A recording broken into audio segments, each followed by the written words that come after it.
Assalamualaikum warahmatullahi wabarakatuh.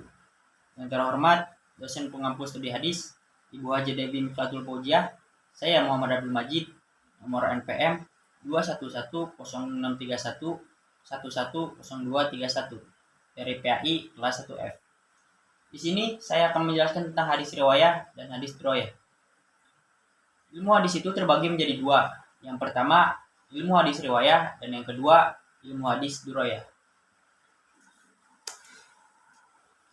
Ilmu hadis riwayah ini adalah hadisnya, sedangkan ilmu hadis riwayah adalah ilmu hadisnya. Kemudian, siapa itu perawi dan apa yang dimaksud dengan marwi? Perawi adalah orang yang membawa atau menerima berita dari Nabi Muhammad SAW, atau biasa yang kita dengar ialah sanad. Dan apa yang dimaksud dengan marwi? Marwi adalah berita yang diriwayatkan atau bisa dikenal dengan matan. Kemudian apa saja yang kita pelajari di ilmu hadis ini? Yang pertama, segala perkataan Nabi. Yang kedua, perbuatan Nabi. Dan yang ketiga, persetujuan Nabi. Jadi ilmu hadis riwayah ini pembahasan objeknya ialah diri Nabi sendiri. Kemudian apa saja yang dipelajari ilmu hadis riwayah ini? Yang pertama, hakikat periwayatannya. Yang kedua, syarat-syarat periwayatannya. Yang ketiga, macam-macam periwayatannya. Dan mungkin juga ada hukum-hukumnya. Jadi ilmu hadis riwayah ini meneliti tentang sanad dan matan untuk menghasilkan kualitas diterima atau ditolaknya suatu hadis. Jadi kita bisa simpulkan hadis riwayah ini adalah outputnya, sedangkan hadis riwayah ini adalah inputnya.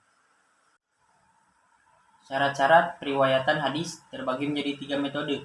Yang pertama, metode mendengar, yang kedua metode qiraah, dan yang ketiga metode ijazah. Macam-macam periwayatan. Bila sanadnya tersambung berarti hadisnya sahih. Tetapi bila sanadnya terputus berarti hadisnya dhaif. Sejarah perkembangan ilmu hadis riwayah dan ilmu hadis diroyah.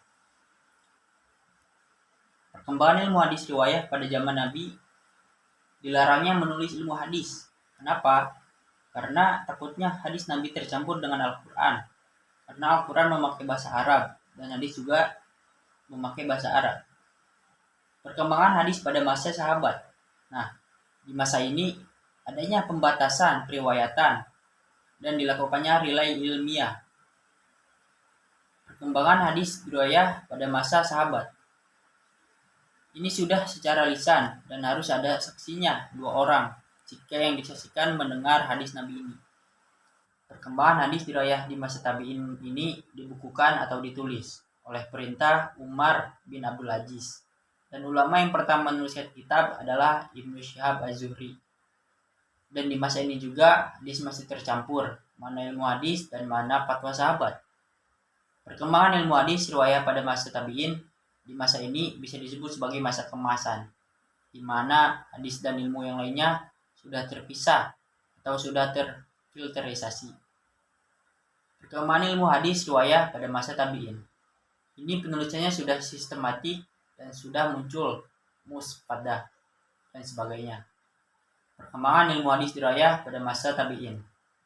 Buku pertama kali yang keluar adalah Ilmu Hadis Al-Fasil Bainal Ar-Rawi wa Al-Wa'i, karya Rahmaul Murji. Terima kasih dari saya. Mohon maaf jika ada kesalahan. Wassalamualaikum warahmatullahi wabarakatuh.